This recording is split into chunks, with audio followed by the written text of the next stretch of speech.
최고로 악이 성행하는 시대에 롯이 있었어요. 그러면 이 시대에 사실은요, 여러분 잘 보세요. 하나님 백성을 그 시대에 살게 하시고 그 나라 살게 하실 때는 목적이 있는데 그 목적 가운데 하나가 뭐냐면 중보의 사명이에요. 자, 눈을 뜨세요. 눈을 감으면 안 되죠. 예배 시간에 절대 눈을 감으면 안 돼요. 눈을 뜨고 들어야 돼요. 그래서 인도네시아에서도 눈 감는 사람은 딱 한 말을 해와요. 현지인들, 현지인이건 한국 사람이건 무조건 핸드폰 울려도 딱 한 말을 해와야 되고, 눈을 감아도 딱 한 말이야. 그러니까 딱 한 말이 얼마 정도냐? 한 15만 원 해. 그 돈이 아까우면 눈을 뜨셔요. 자, 여기 보세요.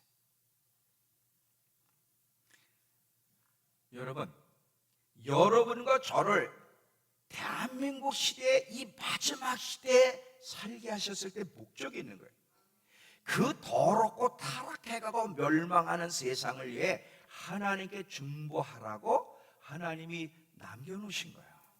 그걸 여러분들이 이해를 하셔야 돼요. 그냥 우리 잘 먹고 잘 살고 예수 믿고 천국 가게 하기 위해서 우리를 남겨놓으신 것이 아니라 목적이 있다는 거지. 그 목적 중에 하나 뭐예요? 중보의 사명이에요. 그 국가, 민족, 그 사람들을 위해서, 멸망당할 수밖에 없는 사람들을 위해서 하나님의 은혜가 임하게 해달라고 중보하게 하기 위해서 우리를 남겨놓으셨는데, 롯은 그 일에 실패를 했어요. 이 롯이라고 하는 사람은 그 타락하고 멸망받기 일보 직전에 있는 소돔과 고모라를 위해서 아브라함처럼 중보한 사람도 아니에요. 오히려 세상과 동행하면서 자신을 타락에 내주면서 악에 대해 외치기 받아 침묵했던 사람, 그래서 소돔과 고모라 도성에 많은 사람을 멸망케 한 장본인 중에 하나가 롯이라는 사람인 것을 기억하셔야 돼요. 우리가 살고 있는 이 시대는 롯의 시대와 흡사합니다. 여러분, 지금 이 대한민국 보세요. 뭐 전 세계 다 그렇지만 대한민국을 보세요. 악이 판을 치니 동성애 결혼 합법화 시켜달라고 그러고 빨개 벗고 무슨 퍼레이드를 벌이고 있을 수 없는 짓들. 역사를 보면 여러분, 항상 하나님이 마지막 때 심판하는 그 마지막이 뭐냐면 동성애예요. 소돔과 고모라도 그랬고요, 폼페이 최후, 로마의 그래도 그렇고 모든 것. 그래서 예수님이 인자가 올 때 노아의 때와 같고 롯의 때와 같을 것이라, 두 가지예요. 예수님이 심판하시기 전에 이 세상의 구조는 두 가지. 하나, 번영의 번영. 먹고 마시고 시집가고 장가고 사고 팔면서 하나님을 멀리하고 하나님의 관심이 없어지는 세상. 여긴 크리스천도 마찬가지. 또 하나는 뭐예요? 동성애예요. 동성애가 숨어서만 하는 게 아니야. 이제는 그냥 동성애를 인권이라는 이름 하에 이제는 국가적으로 동성교를 합법화시켜달라고 해야지. 전 세계적 그 물결이 일어나고 있어요. 이제 떳떳하게 동성애자들이 다수가 되고 크리스찬들이 소수가 돼요. 제가 그랬죠. 줄리어드 음대에 여러 교양 그 악단이 있는데 한국 분이 지휘자예요.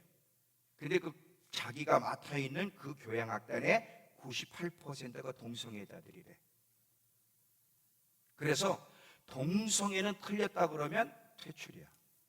우리 선택을 해야 돼. 이제는 하나님 앞에 쓸 거냐, 사탄 편에 쓸 거냐, 선택을 해야 될 시대가 왔어요. 지금 호주는요, 투표에 들어갔어요. 동성결혼을 합법화시키는 거에 대해서 지금 전 국민 투표 들어갔어요. 이미 이제 한 달이면 결과가 나오는 거예요. 지금 30개 이상의 나라들 이걸 통과시켜 전 세계적으로 퍼져가고 있는, 이게 무슨 증거예요? 예수님이 곧 오신다는 거야. 오신다는 거야. 이런 시대에 있을 때 우리가 외쳐야 돼. 그것은 죄다.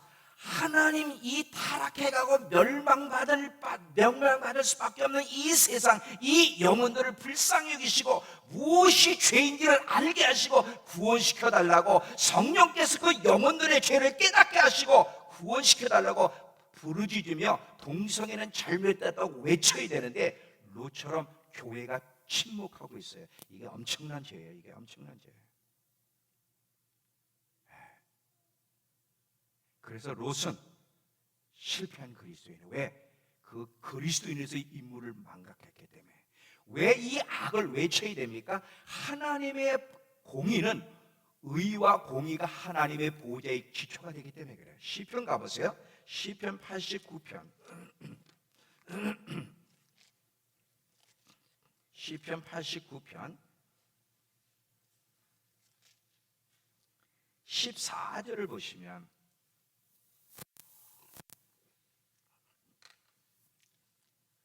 시편 867페이지. 의와 공의가 주의 보좌의 기초라.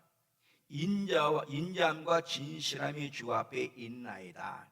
하나님의 나라는 의와 공의가 중심이 되는 나라예요.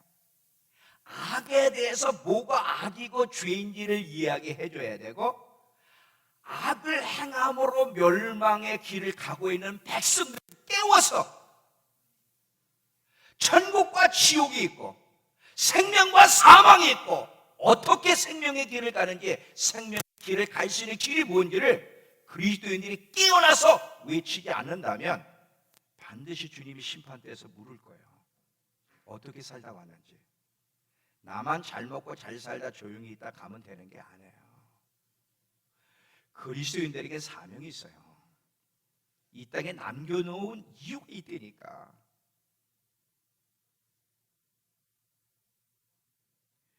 롯은 일어나서 외치지 않았어요. 그래서 소돔 땅은 멸망받았어요. 오히려 여러분, 롯은요 육신적으로 참 잘됐습니다. 이 롯이 성문에 앉았다 그랬는데, 이 성문에 앉았다는 얘기는 법관이 됐다는 거예요. 자, 창세기를 가보세요. 창세기 19장 1절을 보시면,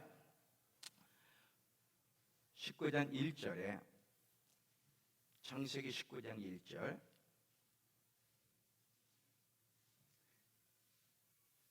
날이 저물 때에 그 두 천사가 소돔에 이르니 마치 롯이 소돔 성문에 앉았다가 그들을 보고 일어나 영접하고 땅에 엎드려 절하여.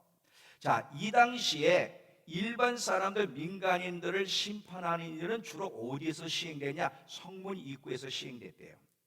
장로 대계의 자격이 있는 자를 택해서 법관으로 삼고 성문 앞에서 민간인들, 일반 사람들의 문제를 해결한 일을 했다는 거지.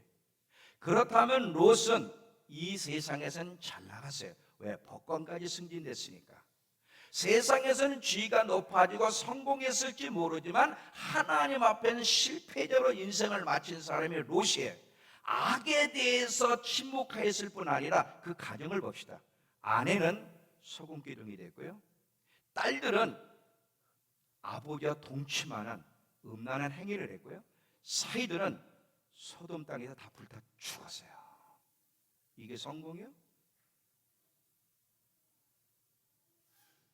그는 소돔 땅 백성들의 죄를 보며 슬퍼하고 울지도 않았고 자기의 모습을 보며 울지도 않은 사람이에요. 분명한 것은 타락의 자신을 내어줌으로 말미암아 하나님의 은혜로 구원은 받았을지 모르지만 롯은 실패한 그리스도인으로 주님 앞에 섰고 실패한 모습으로 영혼을 보내고 있다는 사실을 기억하셔야 됩니다. 하나님 정확하게 우리를 심판하실 거예요. 정확하게. 우리는 그냥 흐리멍텅하게 넘어가지만 하나님은 대충 넘어가시는 분이 아니에요. 정확하게. 그러니까 롯이라고 하는 사람은 고린도전서 3장 10절 15절에 나무 지푸라기의 재료로 집을 진 그런 사람 중에 한 사람이라는 거예요. 여러분, 그 유튜브, 인터넷에 다 나와 있으니까 한번 보시기 바랍니다. 페리스 레이드 헤드 목사님이란 미국 목사님, 자기 간증이라. 페리스 레이드 헤드 목사님, 그분의 자기 간증은 저는요 굉장히 이게 도전이 돼요. 우리 성도들 이미 다 들었어요. 다시 한번 들어보세요. 자, 많은 그리스도인들이 천국 문 앞에 서 있어요. 이분이 잠을 자는 상태에서 이걸 봤는지 깨어있는 상태에서 본지 모르지만 분명한 한 사실을 봤어요. 많은 그리스도인들이 천국 문 앞에 이제 입성하려고 쫙 줄을 서가지고 주님 앞에 신문을 받는 거야. 중간쯤 되는데 천사 하나가 자그마한 상자 하나를 주더라는 거지. 이걸 가지고 주님 앞에 나가세요. 그 작은 상자를 가지고 이제 자기 순번을 기다리다가 주님 앞에 섰어요. 그랬더니 주님 옆에 있는 천사 하나가 그 상자를 달라고. 그 상자를 두니까 그 주님 옆에 큰 화로가 있는 화로에다 던지다 보니까 갑자기 이제 다 타고 뭐가 나오는 거예요. 뭐 이렇게 긁는 소리가 나가지고 보니까 이렇게 보는데 갑자기 손을 내미세요. 그래서 손을 이렇게 내밀었더니 오그리세요 그러더래요. 오그리세요 하더니 자기 위에 뭐가 보석이 떨어질까 이 생각을 하고 있는데 뚜껑이 달린 삽에서 뚜껑이 열리면서 떨어지고 있는데 보니까 잿덩어리가 떨어지더라는 거지. 이게 뭡니까? 네가 이 땅에서 살은 삶의 결과다 그러는 거예요. 페리스 레이드 헤드 목사님이 어떤 사람이 구제의 사역과 가난한 자를 돕는 일에 평생 헌신한 선교사예요. 근데 이분의 모든 삶이 잿덩어리라는 거지. 어떡하실게요? 만약에 저와 여러분의 삶이 심판대 앞에서 잿덩어리였다, 모든 결과가 잿덩어리였다, 이 사람이 예수를 안 믿었습니까? 예배를 안 드렸습니까? 선교일을 안 했습니까? 왜 잿덩어리야? 그릇된 관계, 그릇된 태도, 그릇된 동기로 한 모든 것은 상달이 안 된다는 거예요. 상달이 안 된다는 거예요. 두려운 일이에요. 두려운 일. 하나님에 대한 경건한 두려움이 있지 않으면 우리 인생은 잿덩어리가 될 겁니다. 여러분, 지금 많은 그 목회자들 보세요. 성도들 봐요. 어떻게 살아가고 있고 어떻게 신앙생활하는지. 싸우고 욕하고 손가락질하고 비난하고 거짓말하고 하나님 안 보는 데서 야동을 보고 하나님이 주어진 시간을 핸드폰에서 시간이나 보내고 하나님을 중심에서 밀어내고 주변에 있어야 될 나와 세상 거를 중심에다 집어넣고 있고 이 못된 짓을 하면서도 좋은 날을 과연 만날이라고 기대가 됩니까?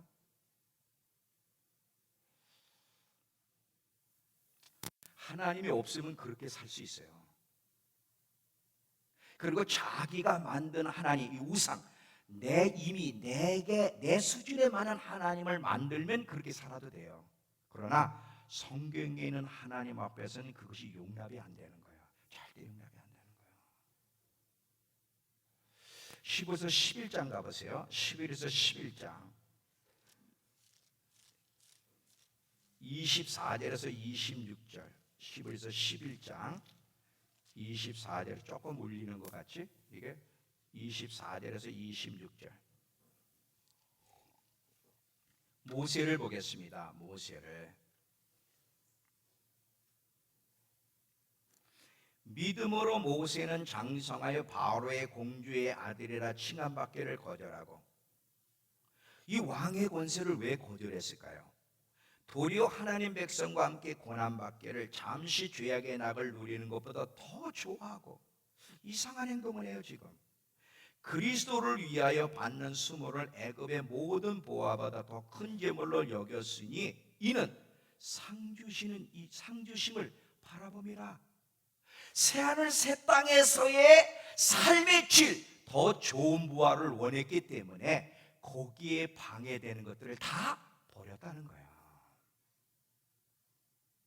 여러분, 이 믿음의 사람들은요 아주 구체적으로 살았어요. 천국을 막연하게 생각하는 것이 아니라 천국의 삶은 실질적이고 아주 구체적이다. 이 땅에서 어떻게 살아느냐의 결과에 따라 영원한 세계에 어디서 영혼을 보낼 것인지를 결정한다는 것이 아주 구체적이었어요. 아주 구체적. 그래서 그것에 방해되는 것이 있으면 아쉬워하지도 않고 과감하게 포기하고 거절하고 버렸던 사람들이 믿음의 사람들이에요.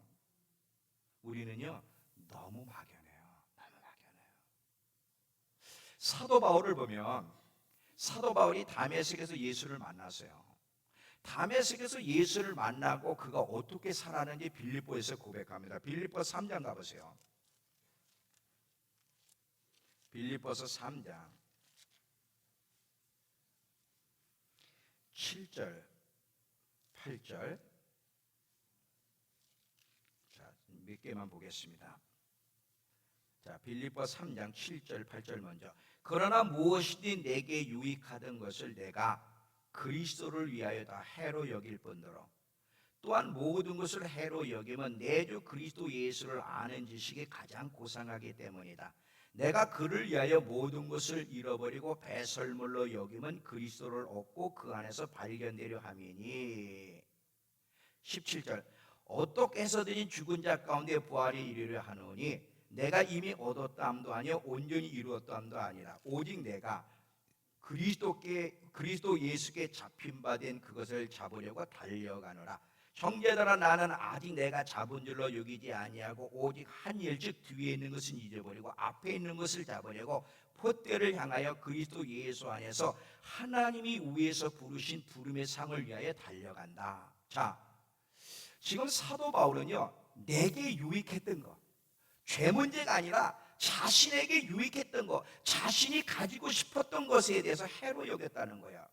해와 유익에 대한 개념이 바뀌어졌어. 예수를 믿고 나니까. 자, 해와 유익에 대한 개념이 진짜 예수를 똑바로 믿으면 달라져요. 자, 사도 바울이 지금 세상 사람처럼 세상에서 잘되고 성공하고 명예도 얻고 막 이것을 달려간 거야. 죄 문제가 아니란 말이죠. 근데 예수를 만나고 보니까 이게 유익이 아니라는 걸 알았어.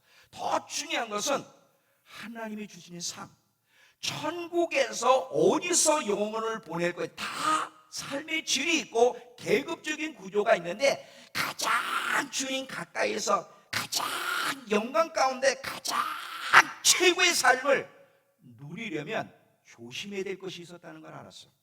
그리고 그 방해되는 것에 대해서는 과감하게 거절하라고 결단하며 싸웠던 사람이 사도 바울이에요. 해와 유익의 개념이 완전히 바뀌어버렸어요. 우린 반대야. 세상의 성공, 돈 많이 벌고 인정받고 명예 얻는 걸 위해서 과감하게 예수를 버리고요, 신앙을 저 뒤로 밀어버립니다.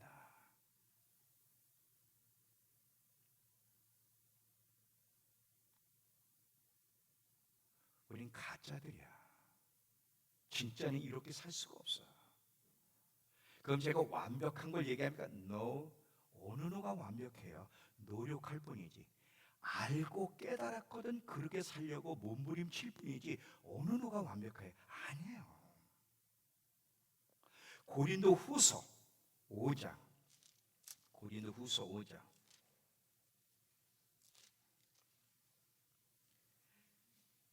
8절에서 10절까지.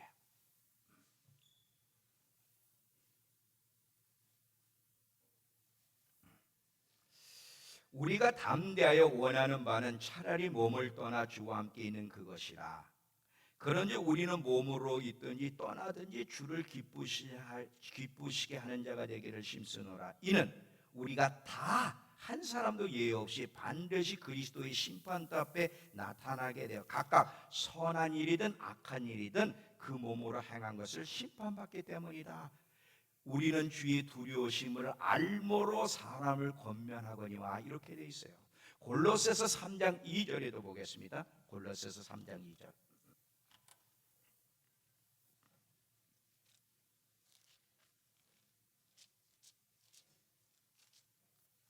골로새서 3장 1절 2절 볼게요.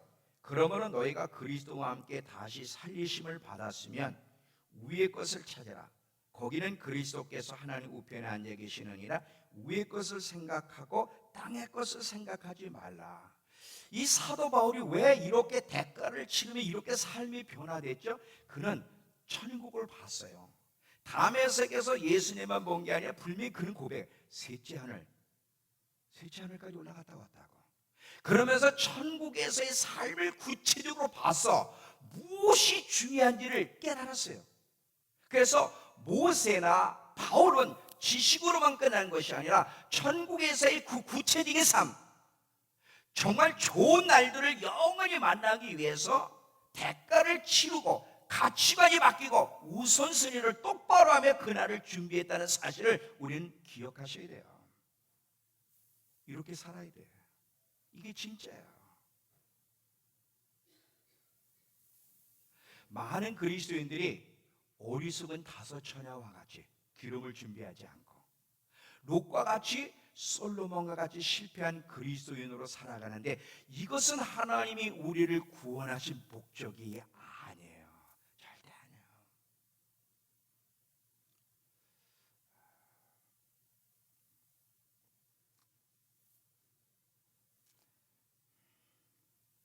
하나님이 오늘은요, 이 부분에 대해서 아주 집중적으로 이야기를 하도록 감동을 주셨기 때문에 이 부분을 여러분 한 번 듣고 끝나지 마세요. 묵상하면서 새하늘 새 땅에서의 삶에 대해서 분명히 마음에 와 닿아야 돼. 그래야 사람이요 그렇게 살아가죠. 지식선에 머무르면 절대 행동으로 안 옮깁니다. 절대 안 되는 거예요. 오늘날 우리 그리스도인들을 보면 약 세 가지의 구조로, 세 가지의 분류로 좀 분류할 수 있을 것 같아요. 제가 보니까 세 가지 형태로 분류가 되는데, 첫 번째는 어떤 그리스도인이냐면 많은 숫자가 여기에 들어가요. 부끄러운 가운데 주님을 대면하지 못해. 예수님이 구름을 타고 올 거예요. 근데 구름을 타고 오는 걸 모든 사람이 볼 텐데, 그 구름을 타고 이 땅에 내려오시는 예수님을 담대하게 보면서 주 예수의 오시옵소서 하고 영광 가운데 그를 맞이해야 되는데, 그게 정상인데 그렇게 맞이할 수 있는 사람은 소수라는 거야. 아시겠어요? 자, 계시록 1장 7절을 보시면, 계시록 1장 7절에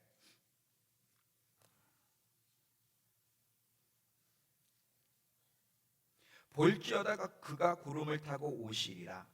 각 사람의 눈이 그를 보겠고 그를 찌른 자들도 볼 것이요 땅에 있는 모든 족속들이 그로 말미암아 애곡하리니. 왜? 준비가 안 됐기 때문에. 그분을 보는 게 얼마나 두렵겠어요. 애통하리라. 요한 1서 2장 28절을 보시면 요한 사도가 요한 서신서를 쓴 목적 중에 하나를 이야기해요. 자녀들아 이제 주 안에 거하라.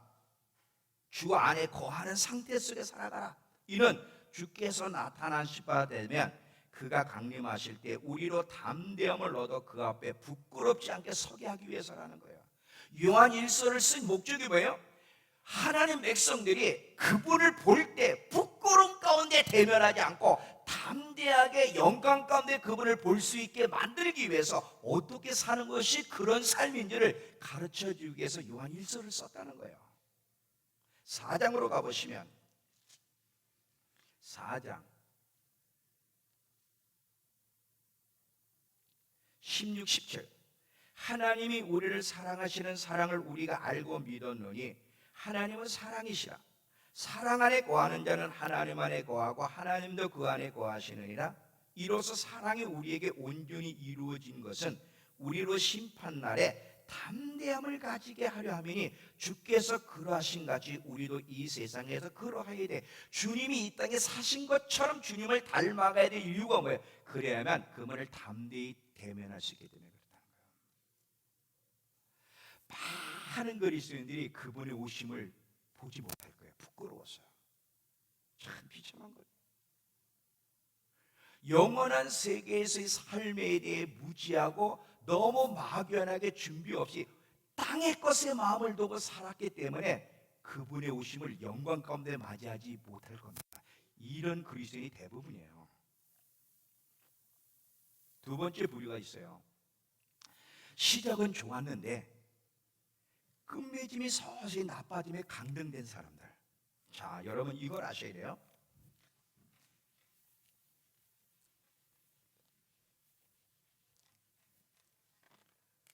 두 번째 부류가 뭐냐면 시작은 좋아.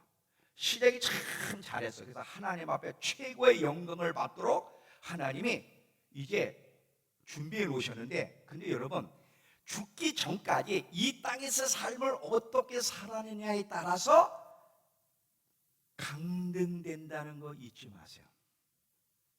이런 지식이 없으면요 분명히 심판대 앞에서 이제 주님이 너는 내가 왕의 권세를 주려고 예비해 놓았는데 네가 이 땅에 살면서 어떻게 반응하고 선택하고 행동했는지를 보여주면 어떻게 네가 강등돼서 백성으로 남게 되는지를 정확하게 보여줄 거예요. 강등이라는 게 있어요. 근데 여기에도 많은 그리스도인들이 강등되고 있는데도 몰라. 자, 제가 예를 드릴게요. 이사야서 22장. 이사야 22장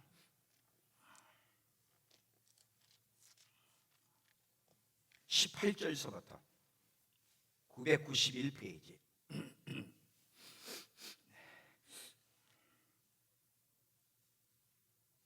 22장 15절서부터 15절 몇 개 읽게요. 주 만군의 여호와께서 이르시되 너는 가서 국고를 맡은 왕공 맡은 자, 즉 뭐예요? 국무총리 정도 되는 나라의 살림을 책임지는 자 셈나를 보고 이르기를, 셈나가 나라를 총책임지는 사람이 왕 다음으로 13절로 가세요. 내가 너를 내 관직에서 쫓아내며 내 지위에서 낮추리니 그날 어느 날이 되면 내가 실기의 아들 내 종 엘리야김을 불러 내 옷을 그에게 입히며 내 띠를 그에게 띠고 힘있게 하고 내 정권을 그의 손에 맡기리니 그가 예루살렘 주민과 유다 집 아버지가 될 것이다. 엘리야김에게 네 관직을 주고 너는 강등시킬 거라는 거예요. 이것이 언제 일어났어요? 히즈키야 왕 때 36장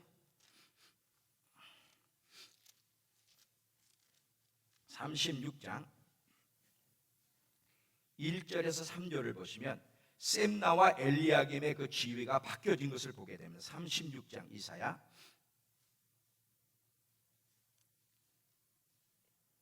자, 비셨죠? 히즈키야 왕 14년에 아수르 왕 사네립이 올라와 유다 모든 경과성을 쳐서 취하니라. 아수르 왕이 라게스에서부터 랍사게를 예루살렘으로 보내되 대군을 거느리고 히즈키야 왕에게로 가게 하매 그가 윗모스도 겨 세탁자의 발 큰 길에 섬에, 자 여기 보세요. hil기야의 아들 왕궁 맡은 자 엘리야김으로 바뀌었어요. 그리고 셈나는 서기관으로 강등돼서 서기관 셈나와 아사의 아들 사관 요아가 그에게 나아가니라. 자, 이 셈나라고 하는 사람이 하나님 앞에서 잘못된 태도를 가지고 살았을 때 강등됐듯이 이 땅에 살아가는 동안 여러분 올바른 신앙이 뭔지 이따 얘기할게요. 올바른 신앙, 열심히 보다도 더 중요한 올바르게 예수 믿는 거야. 올바른 신앙, 하나님이 받으시는 섬김이 뭔지를 잘 알아서 올바르게 반응하지 않고 자기 멋대로 자기 소견에 옳은 대로 신앙생활하게 되면 강등되기 시작하는 거예요. 그래서 서보면 겨우 구원이나 받는 거예요. 이런 그리스도인들도 굉장히 많아요. 왜 그렇습니까? 이런 영적 지식이 없기 때문에 그러는 거예요. 계시록 3장을 가보시면 계시록 3장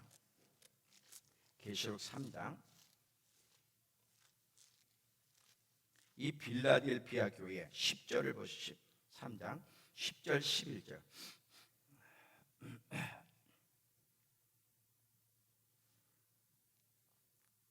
내가 나의 인내 말씀을 지켰은즉 내가 또한 너를 지켜 시험의 뜰을 면하게 하리니 이는 장차 온 세상에 임하여 땅에 거하는 자들을 시험할 때라. 내가 속히 오리니 내가 가진 것을 굳게 잡아 아무도 내 멸류관을 빼앗지 못하게 하라. 자, 멸류관을 빼앗지 못하게 하라. 빼앗길 수 있기 때문에 그러는데 누가 빼앗는다는 거예요? 제가 계시록 시리즈를 여러분 보신 분은 다 아시죠? 예수님이 빼앗는 거예요. 예수님이 멸류관을 빼앗아, 잘 봐요. 있는 자에겐 더 주고 없는 자는 그 있는 것까지도 빼앗으리라. 이거 누가 말씀하신 거죠? 예수님이. 윤영아, 그거 그리지 마라. 여길 봐야지. 너 강등되고 있어. 잘 봐. 여러분, 예수님이 잘못된 태도를 가지고 신앙생활하면 멸류관을 빼앗을 수 있다는 거 여러분 생각하셔야 돼. 달란트 비유를 보면 한 달란트 가진 자를 빼앗아서 10달란트 남긴 자에게 줬어요. 뺏어서 주시는 거 누가? 예수님이. 예수님은 그냥 자비로우시고 은혜로우시고 우리가 잘못해도 늘 하하 웃기만 하시는 분이 아니에요. 그건 자기가 만든 예수님이지.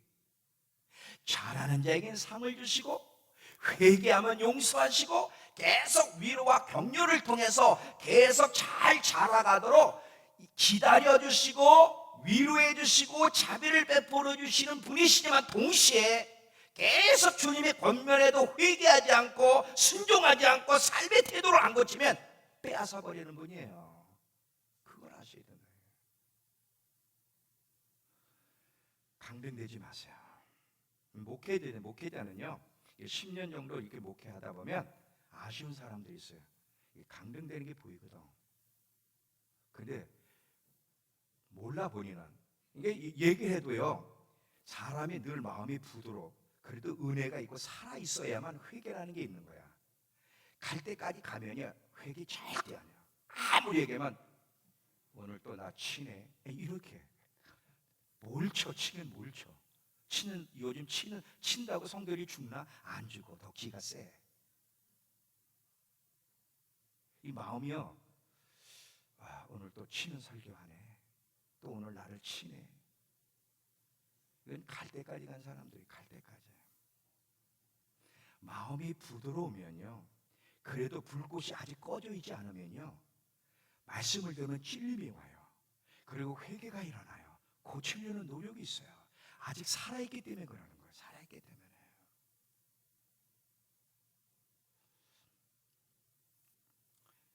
이런 강등되는 그리스도인들도 굉장히 많아요. 이 강등 얘기는 제가 또 뒤에 가서 예화로 또 한번 드릴 거예요. 세 번째 부류가 있는데 이 세 번째 부류는 아주 좋은 예인데 근데 참 불행한 것은 소수야. 그 수가 너무너무 작지만 아주 귀중한 분들이 있어요. 뭐냐면 모세와 바울처럼 그 나라의 영광, 더 좋은 부활, 새하늘 새 땅에서 좋은 삶의 질을 누리기 위해서 이 땅에 대가를 치르며 싸우는 그리스도인들. 근데 이것이 원래 정상이고 하나님의 원하시는 바인데 이런 그리스도인들이 굉장히 작다는 거예요. 이런 아주 새하늘 새 땅에서의 삶에 대해서 성경은 사실 많은 부분에서 이야기하지만 가장 많이 어디서 구체적인 얘기를 하면 계시록에서 계속 얘기를 해. 계시록 1장을 가보세요. 계시록 1장 1절 2절 3절 계속 봅니다. 예수 그리스도의 계시라 이는 하나님이 그에게 주사 반드시 속히 일어날 일들에 대해서 그 종들에게 보이시려고 그의 천사를 그 종 요한에게 보내어 알게 하신 것이라. 요한은 하나님의 말씀과 예수 그리스도의 증거고 자기가 본 것을 다 증언하였느니라. 이 예언의 말씀을 읽는 자와 듣는 자와 그 가운데 기록한 걸 지키는 자는 복이 있나니 때가 가깝기 때문이다. 지금 이 계시록에 있는 이야기는 앞으로 있을 이야기, 앞으로 어떤 환란이 있을 건지, 그리고 환란이 끝나면 어떤 천연왕국이 어떤 성격일지, 새하늘과 새 땅은 어떤 곳이고 누가 거기서 왕의 건설을 받고 평민이 될지 이 부분에 대해서 자세히 계시로 기록해 놨다는 거. 왜 기록했어요? 알고 준비하라고. 19절에도 보시면 그러면 내가 본 것과 지금 있는 일과 장차 될 일을 기록하라. 앞으로 있을 일들을 자세히 기록하라. 여러분 새하늘 새 땅에 대한 얘기가 집중적으로 어디에 많이 나와? 21장 22장이에요 21장 22장을 보면 새하늘과 새 땅의 모습과 함께 거기에서 왕노릇하는 사람과 백성이 있던 다양한 계급 구조에 대해서 간단하게 설명을 해. 한번 보겠습니다. 자, 21장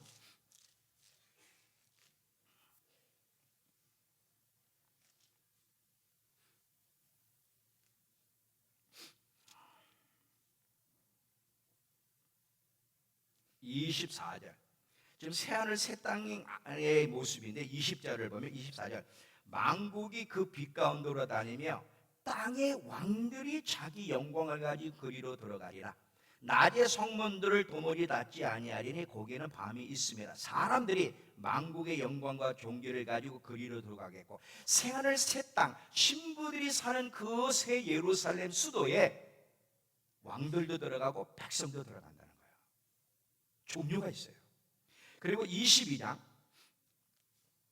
1절부터 또 그가 수정같이 맑은 생명수광을 내게 보이니 하나님과 및 어린 양의 보좌로부터 나와 길 가운데로 흐르더라. 강 좌우에 생명나무가 있어 12가지 열매를 맺되 달마다 열매를 맺고 그 나무 잎사귀는 만국을 치료하기 위해 있더라. 다시 저주가 없으며 하나님과 그 어린 양의 보좌가 그 가운데 있으리니 그 종들이 그를 섬기며 그의 얼굴을 볼 터이요 그 이름도 그들 이마에 있으리라. 다시 밤이 없겠고 등불과 햇빛이 쓸데없으니 이는 주 하나님이 그들에게 비추심이라. 그들이 세세토록 뭐한다? 왕노릇하리로다. 왕이 있고 평면이 있고 다양한 계급적인 구조가 새하늘 새 땅에서도 있다고 하는 사실을 분명히 성경 계시록은 계시해 주고 있어요. 그러니 계시록이 얼마나 중요해. 제가 필리핀에서도요 계시록 백독하는 사람, 계시록을 백독하는 사람, 인도네시아에도 계시록 백독하는 사람 선물을 준다 그랬는데 무슨 선물? 가만히 생각하니까 요즘 거긴 사계들이 여름이라 얼마나 더운지 이 선풍기 손 선풍기 이 요즘 이게 손 선풍기 가지고 다니더라고 한국 사람들. 거기서 시트 쳤어. 막 서로 갖고 싶어가지고 걱정하지 마라. 니들 백독하면 내가 반드시 선물 하나씩 줄게. 그래서 80개를 확보해놨어. 80개 두 상자. 이거 선물 주려고. 그 사람들은요 한국 선물이라면 환장을 해요. 근데 사계들이 여름 아닙니까? 이 선풍기 핸드폰으로 충전시키는 거야. 이게 자랑거려. 이거 가지고 다니면서. 여러분도 백독하면 제가 선물을 하나씩 드릴게요. 계시록을 백독하면. 왜 백독해야 돼? 그래야 천국이 막연하지 않고 앞으로 있을 일에 대해서 여러분이 마음에 와닿고 느끼려면 친숙해지려면 계시록을 많이 읽어야 돼. 누군가와 친숙해지면 그 사람과 시간을 많이 가져야 되듯이 여러분 이 막연한 게 이 가슴에 와닿아야 사람은 반응을 하게 돼 있는데 가슴에 와닿고 느껴지려면 많이 읽고 친숙해지는 길 외에는 없어요. 없어. 계시록을 백독하고 저한테 오세요. 반드시 내가 자그마한 선물이라도 반드시 제가 드릴게.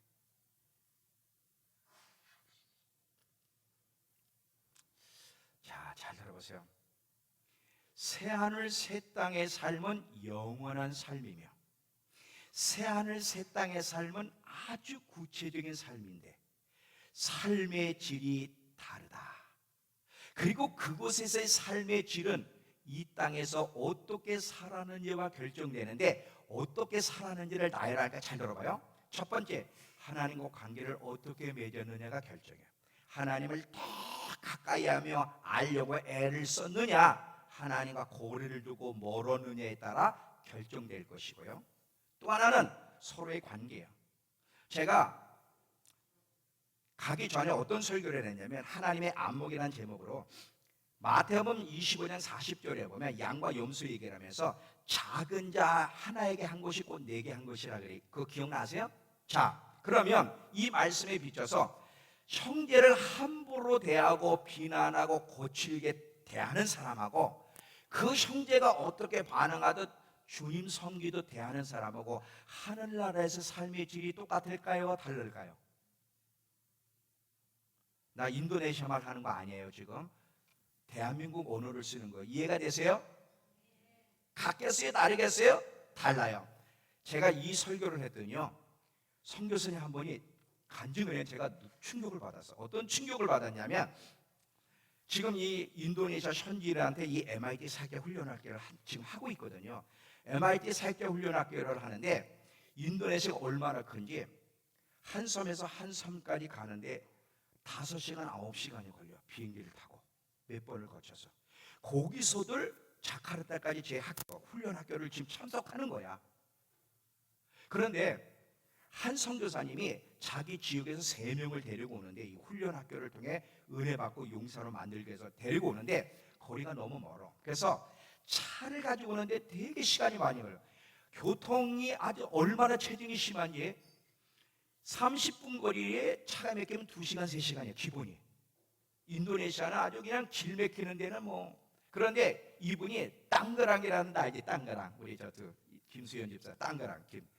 그 먼 데서 3명을 데리고 오는데 이 세 여자가 대책이 없는 여자들이야. 남의 차를 타고 오면 고마워해야 되는데 그렇게 시간 5분 10분 차이가요. 이 바닥에서 기다리는 시간 30분 1시간이야. 그러니까 제 시간에 와야 되는데 그렇게들 늦어. 한 사람이 늦으면 두 사람이 비난하고 그리고 그 다음에는 두 번째 사람이 늦어. 그러면 첫 번째 세 번째 사람이 비난을 해. 그러면 또 셋째 날은 세 번째 사람이 늦어. 서로 비난하고 서로 늦고 너무 머리가 아프더래. 그래서 자기가 속으로 내가 왜 이 짓을 하지? 주님이 이들 데려가라 말라 하지도 않았는데 괜히 내가 사서 고생하네? 이들 은혜 좀 받게 하려고 괜히 내가 사서 고생하는 거 아니야? 그랬더니 갑자기 속에서 감동이 오는 거야. 그래, 데려가라고 내가 말하진 않았지. 그런데 모시고 가라 그랬어. 잘 들어봐요. 이 골치 아픈 사람들, 골치 아파가지고 내가 왜 이렇게 골치 아픈 일을 하지? 이 사람들 괜히 은혜 받게 하려고 데려간다 그래가지고 내가 아주 그냥 속을 썩네. 하나님이 데려가란 말 하지 않았는데. 맞아, 데려가라고 하지 않았어.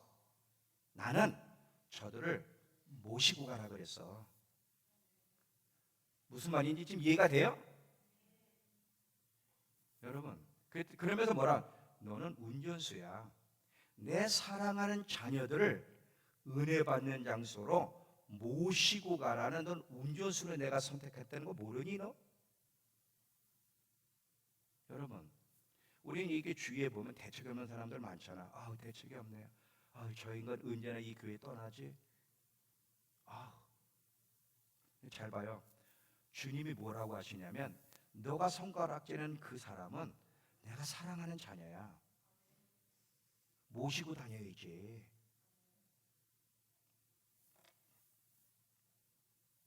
그래서 이분이 회개를 했어요. 저한테 대화하면서 회개하는 마음으로 저한테 간증을 하더라고. 자기 이 부분에 새로운 깨달음이 있었다고. 그러니 봐요, 여러분, 이게 마음에 안 맞는 사람이 있잖아. 저 사람 보면 이게 제껴놓고 싶고, 저것도 예수 믿는 거라고. 그런 태도를 살다가 주님 앞에 가는 거하고 어떻게 행동을 하든 주님 섬기듯 그렇게 대하는 거하고 누가 영광을 만나겠습니까? 누가?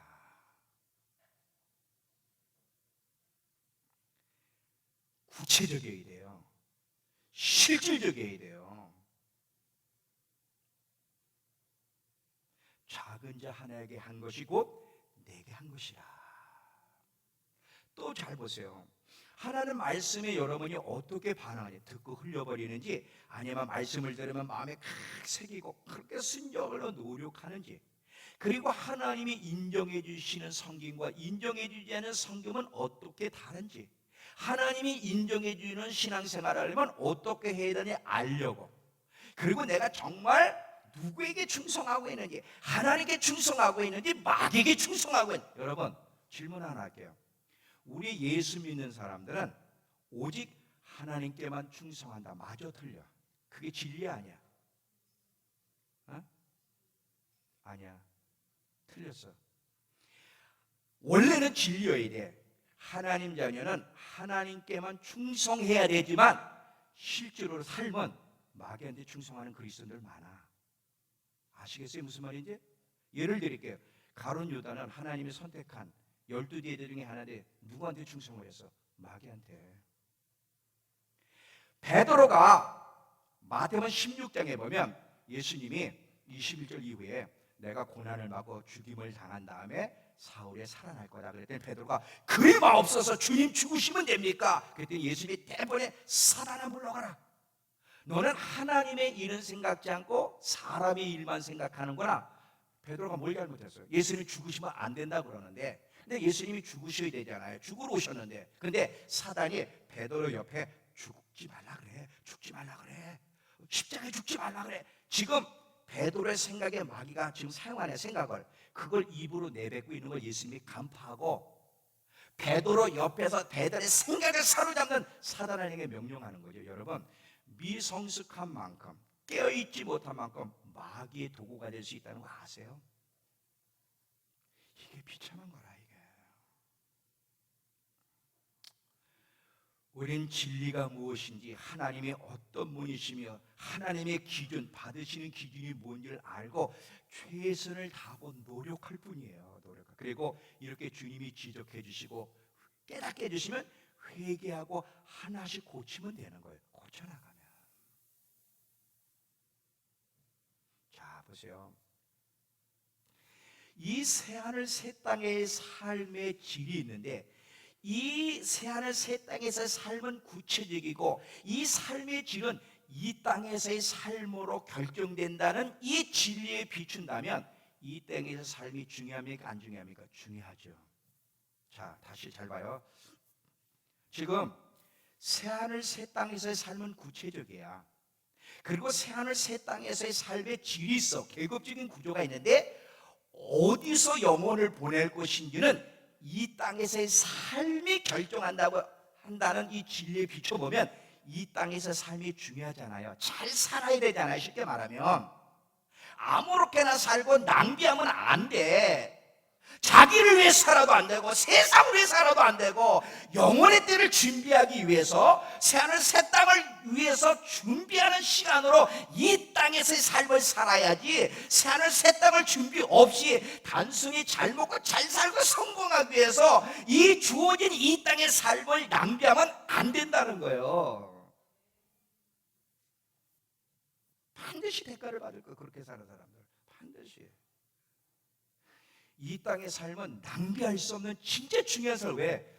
영혼을 결정하기 때문에. 핸드폰에서 시간 보내지 말라 그랬지. 인터넷에서 시간 보내고 게임에서 시간을 보내고 말이지. 세상 사람들 만나면서 시간을 보내고 이래서는 안 되는 거예요. 카카오톡, 페이스북에서 온 시간을 보내. 성경 읽으라면 안 읽고 말이야. 성경 읽고 기도하려면 졸음이 와. 그러면서도 그냥 페이스북, 카카오톡에서 얼마나 시간들을 많이 해. 그렇게 시간을 낭비하는 사람 어떤 날을 만날까요?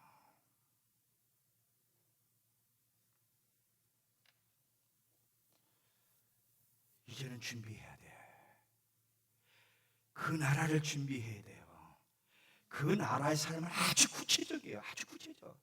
그렇게 안 되면, 안 살면 사대 교회 같은 선고를 받을 것입니다. 계시록 3장을 가보세요. 계시록 3장 1절에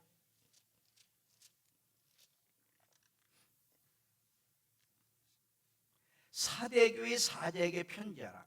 하나님의 7영과 7뼈를 가지신 이가 이르시되 내가 내 행위를 아노니 내가 살았단 이름은 가졌으나 죽은 자로다. 너는 일깨어 그 남은 바 죽게 된 것을 굳건하게 하라. 내 하나님 앞에 내 행위에 온전한 걸 찾지 못하였으니 그러므로 내가 어떻게 받았고 어떻게 들었는지 생각하고 지켜 회개하라. 만일 일깨지 않으면 내가 도둑같이 이르느니 어느 때 내게 이르느니 내가 알지 못하리라. 사대교회는 교회인데 하나님 보실 때 죽어있는 교회야. 아주 세월을 낭비하는 헛된 교회야. 그리고 왜 그래? 하나님이 보실 때 하나님의 기준에 미치는 게 하나도 없어.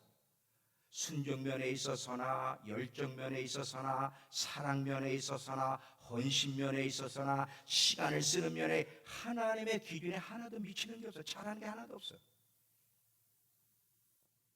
너가 생각할 때 네가 예수를 믿고 예배를 드리니까 살았다고 생각하니?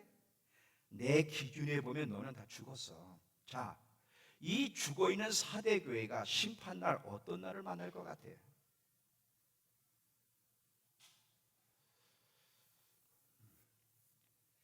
진짜 잘 살아야 돼요. 오늘 내 인생이 마지막일지 한 달 후에 내 인생이 마지막일지 1년 후가 내 인생이 마지막일지 모르지만 이 땅의 삶은 영원한 삶을 준비한다는 의미에서 진짜 중요한 시간이고 잘 살아야 돼요. 잘 살아야 돼. 나는 오늘 성령께서 이 말씀을 가지고 여러분의 마음을 파고 들어가서 여러분의 생각과 마음을 사로잡고 이 새하늘 새 땅에서의 삶이 구체적으로 여러분의 마음에 와닿도록 만져주시기를 축원합니다. 이게 와닿아야 되는 거예요. 이게 와닿아야 되는 거예요.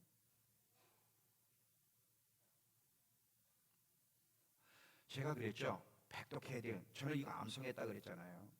전 어디 가도 지금 계속 하루 6장씩 반복을 해. 잊어버리지 않으려고 계속 집회를 가더라도 이게 와요. 이게 막 들려.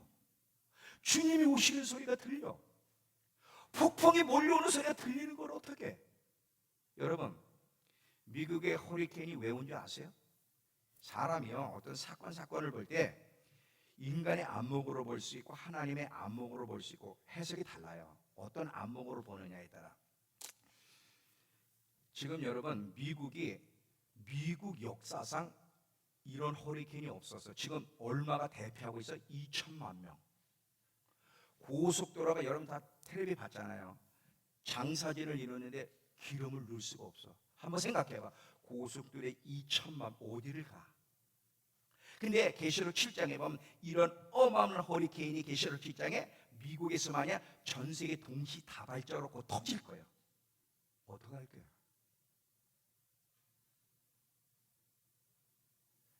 지금 주님이 뭘 얘기해? 내가 말한 대로 일이 일어나는 거야. 그 환란 속에 들어간다.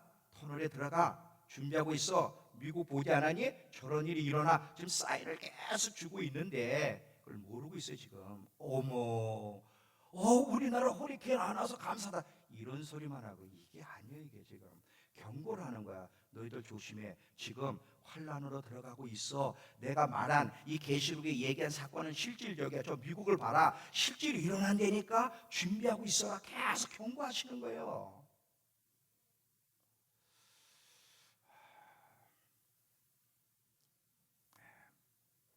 여러분 아까 제가 강등 얘기했죠.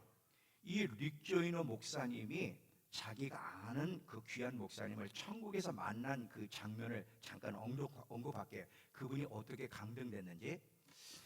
이 목사님은 미국에서 우리나라 말하면 오카는 목사님이라는 분이 제자 훈련은 최고의 분이죠.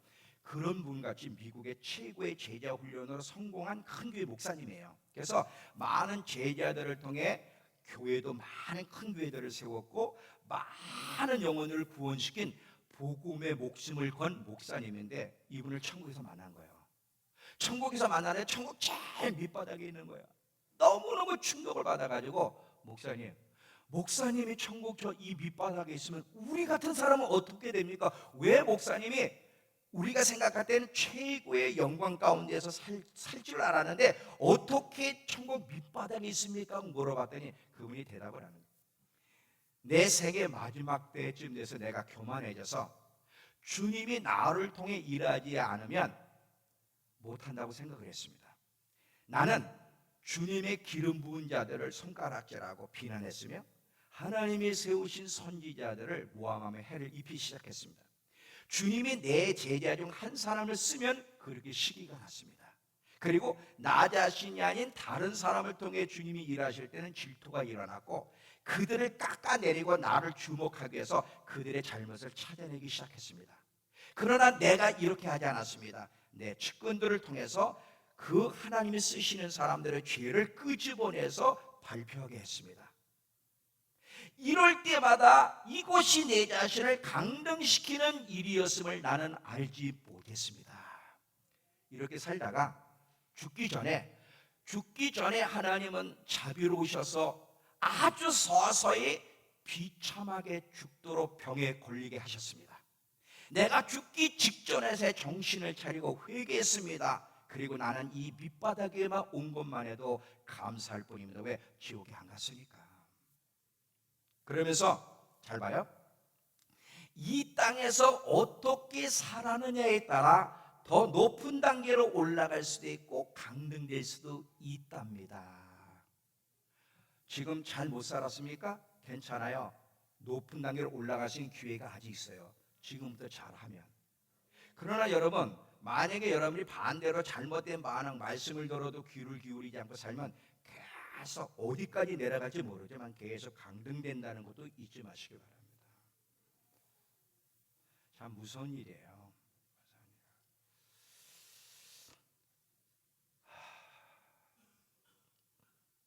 우리 성도들한테 이렇게 설교하니까 너무 좋네. 이걸요 마음껏 표현해야 되겠는데 외국에 가서는요 이걸 표현을 못하는 거야. 통역이 따라줄지 안 따라줄지를 생각하다 보니까 이걸 마음껏 풀어내야 되는데 막 제한이 와. 근데 참 인도네시아는요 제가 마음껏 할 수 있는 곳 중에 하나예요. 왜냐하면 이 통역하는 두 분이 얼마나 탁월하게 하는지 내가 생각할 필요 없어.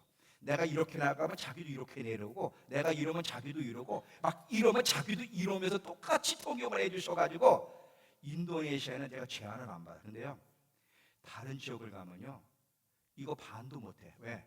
이분이 소화를 시켰는지 안 시켰는지. 이거를 지금 몇 퍼센트를 전달하는지 생각을 하다 보니까 전할 수가 없어. 답답해. 여기서 이렇게 마음껏 이렇게 풀어낼 수 있는데 이게 얼마나 행복인지 몰라. 근데 이거 자고 있어. 나는 지금 마음껏 풀어내고 있는데. 자, 이제 결론적으로 갈게. 잘 보세요. 자, 계시록에 보면 여러분 잘 봐요. 칠복이 나와요. 7개 복. 칠복은 다 얘기했죠, 제가. 칠복. 근데 7개 칠복이 얘기 공통적이 뭐냐면 이렇게 하면 복이 있나니 그래서 복이 있나니. 이 예언의 말씀을 읽고 듣고 지키는 자는 복이 있나니. 지금부터 주 안에서 죽는 자는 복이 있나니. 혼인잔치에 참여하는 자는 복이 있나니. 첫째 예벌에 참여하는 자는 복이 있나니. 이 예언에 기록된 말씀을 지키는 자는 복이 있나니. 자기 두루마기를 빠는 자는 복이 있나니. 계속 복이 있나니. 무슨 얘기예요? 돈복을 얘기해요? 영원한 세계, 새하늘 새 땅에서 주어질 영광을 보면 복이 있다는 거예요. 어떤 사람에게 그 영광을 줄지를 쭉 설명을 하면서 이렇게 사는 사람 복이 있는, 왜? 주님 가장 가까운 데서 영원히 영광을 누리는 축복을 받을 거기 때문에 축복을 받을 거예요. 그 중에 하나, 오늘 네 번째 복, 이 세마포옷을 얘기하고 마칠게요. 세마포옷을 주신다. 자, 한번 보겠습니다. 계시록 19장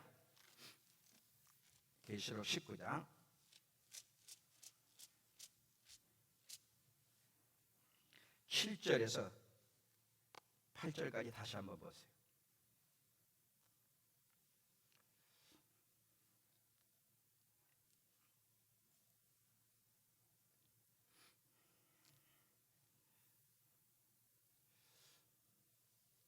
자, 할렐루야. 주 우리 하나님 곧 전능하신 이가 통치하시는도다. 우리가 즐거워하고 크게 기뻐하며 그에게 영광을 돌리세. 어린 양 혼인계약이 이르렀고 그 아내가 자신을 준비하였으므로 그에게 빛나고 깨끗한 세마포옷을 입도록 허락하셨으니 이 세마포 옷은 성도들의 옳은 행실이로다. 자, 이 땅에서 잘 준비한 사람들에게 세마포 옷을 입도록 허락하신다는 거예요. 올바른 행실을 통해 잘 이 땅에 산 사람들에게 세마포 옷을 주신다는 거예요. 그러면 세마포 옷은 왜 주시고 어디서 입으라고 주시는 걸까?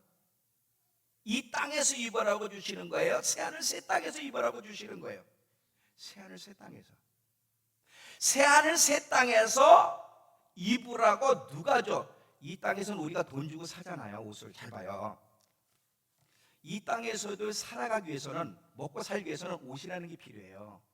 옷이 있어야 되잖아요. 그리고 장로교회만 하면 옷이 많죠. 살아가기 위해서는 옷이 있어야 돼요. 그리고 삶의 수준에 따라 옷의 질도 다르죠. 그죠? 예, 달라요. 천국도 구체적이에요, 여러분. 자, 천국에서 살아가기 위해서는 옷이 필요한 거예요. 근데 천국에서 살기 위해서 옷이 필요한데 이 세마포옷을 누가 준다? 하나님이 주신다. 우리가 돈 주고 백화점에서 옷을 사야 되지만 천국에서는 우리가 올바른 행실을 통해 하나님께로부터 사는 거야. 하나님이 세마포옷을 주시는 이유는 천국에서 살아가기 위해서. 그러면 왕과 백성의 옷이 똑같겠어요? 왜 다릅니까? 다르죠. 이 땅에서도 옷이 많아야 되든 영원한 세계에서 살기 위해서도 많은 옷이 필요한데 그 옷은 누가 주시는 거예요? 하나님이. 어떤 사람에게? 이 땅에서 올바르게 산 사람에게. 아주 구체적이어야 돼요, 여러분. 천국에 죽으면 천국 간다 이게 아니라 천국은 영원한 곳인데 아주 구체적인 삶이 있고 삶의 질이 있다. 거기에서 하나님 앞에 세마포옷을 입어서 세마포옷을 계속 입고 살아가려면 옳은 행실을 이 땅에서 올바르게 살아야 돼. 그래야만 하나님이 세마포옷을 주시고 그 세마포옷이 많아야만 된다는 거예요. 참 구체적이지 않습니까?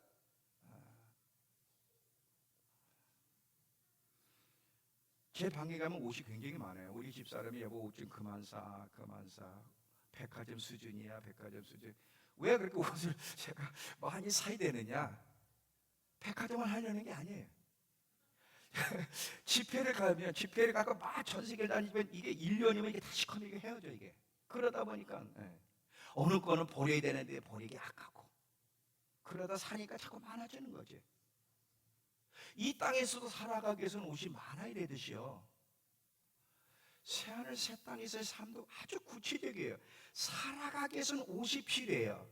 근데 그 옷은 누구로부터 장만한다? 하나님께로부터, 예수 그리스도로부터 장만해야 되는데 어떻게? 이 땅의 삶으로 결정된다는 거예요. 그러므로 잘 살아라는 거야. 잘 살아라는 거야. 자, 이제 결론이에요. 이렇게 살아서는 안 되는 거 몇 가지와 그럼 어떻게 살아야 되는지를 얘기하고 마칠게요. 먼저 이렇게 살아서는 안 되는 거 하나는 뭐예요? 적당히 신앙생활 하지 마라. 적당히. 뭐 이 정도 예수 믿으면 됐지 뭐 그런 거 없어. 하나님께는 계속 진보해야 돼. 가나안 땅에 들어가 깊이 내려가야 돼. 가나안에 안 들어가려고 했던 이스라엘 백성 광야에서 다 죽었어요. 요 정도 신앙이면 됐지. 내가 다른 사람에 비하면 반듯하게 아니야. 그런 거 없어. 그리스도에게까지 자라가야 돼. 계속해서 영적으로 전진하고 진보하려고 해야지. 이 정도, 이 적당, 이건 안 돼. 이건 아주 조심해. 그리고 자기를 위해 사는 거. 우린 사나 죽으나 주의 것이고 주님을 위해서 태어났지 나를 위해 태어난 게 아니야. 자기를 위해 사는 거, 세상과 동행하는 삶, 하나님 말씀을 들어도 순종하지 않는 삶은 아주 위험한 삶. 이건 조심해야 돼요. 아주 조심해야 돼요. 그러면 해야 될 것이 뭐냐? 그럼 적극적으로 해야 될 것이 뭐냐면 첫 번째는 날마다 자기 두루마기를 빨아라. 계시록 22장 14절. 우린 죄를 지을 수밖에 없는 연약한 존재예요. 죄를 짓게 되면 주님이 지적을 하시면 회개를 하면 돼요. 자, 우리 계시록 다시 한번 3장을 가보시면요. 회개가 얼마나 중요한지 계시록 3장 1절부터 3절을 보시면 사대교회 사제에게 편지하라. 하나님의 7영과 7뼈를 가지시니가 이르시되 내가 네 행위를 아노니 네가 살았다는 이름은 가졌으나 죽은 자로다. 너는 일깨워 그 남은 바 죽게 된 걸 굳건하게 하라. 내 하나님 앞에 내 행위의 온전한 걸 갖추지 못하였노니 그러므로 내가 어떻게 받았으며 어떻게 들었는지 생각하고 지켜 회개하라. 회개하면 돼. 고치면 돼. 만일 일깨지 않으면 내가 도둑같이 이르니 어느 때 내게 이르는지 내가 알지 못한다. 하나님이 우리의 잘못을 지적하면 깨닫고 고쳐나가면 돼. 배운 대로 문제가 없어. 근데 이런 노력이 없이는요 안 돼. 회개는 굉장히 중요한 거야. 회개. 날마다 자기 두루마기를 빠는 자, 날마다 회개하며 고쳐나가는 자 복이 있나니. 복이 있나니. 왜? 새하늘 새 땅에서의 영광스러운 삶을 주님이 주실 거니까 어느 누구도 완벽할 수 없어요. 두 번째, 말씀을 들으면 그대로 순종해라. 뭐를 고치라고 했는지, 뭐는 조심해라고 했는지를 자세히 알아서 지적을 받으면 고치면서 하나님을 기쁘시게 하려고 최선을 다해야 돼. 이것이 마지막을 준비하는 길이고, 하나 마지막 더 능력 일보다 더 중요한 것은 하나님을 가까이 하며 하나님을 친밀히 알아가고 주님을 닮아가는 거야. 이것이 기독교의 본질이야.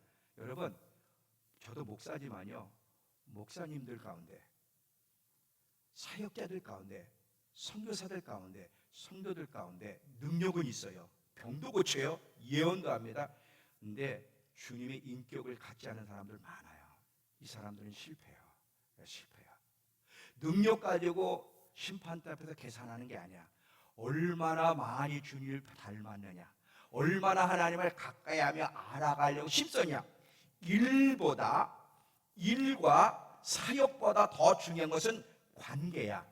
하나님과의 교제가 더 중요해. 하나님을 알아가면서 신앙의 기준이 뭔지를 알아가면서 주님을 닮아가는 것이 기독교의 본질이고, 이것이 없는 이것만 가지고는 좋은 날을 만나지 못한다. 예, 결론입니다. 복 있는 여러분 되시길 축원합니다. 천국에서의 삶을 막연하고 생각하지 말고 구체적으로 말씀을 묵상하면서 만약에 오늘 주님이 나를 부르신다면 나는 새하늘 새 땅에 들어갈까 못 들어갈까? 만약에 들어간다면 어떤 구조, 어떤 삶의 질을 가지고 살까? 정말 영광 가운데 영원히 살까? 아니면 부끄러움 가운데 주님 앞에 쓸까? 한번 구체적으로 생각하면서 주님 오심을 잘 준비할 수 있는 저와 여러분 되길 축원합니다. 기도합시다.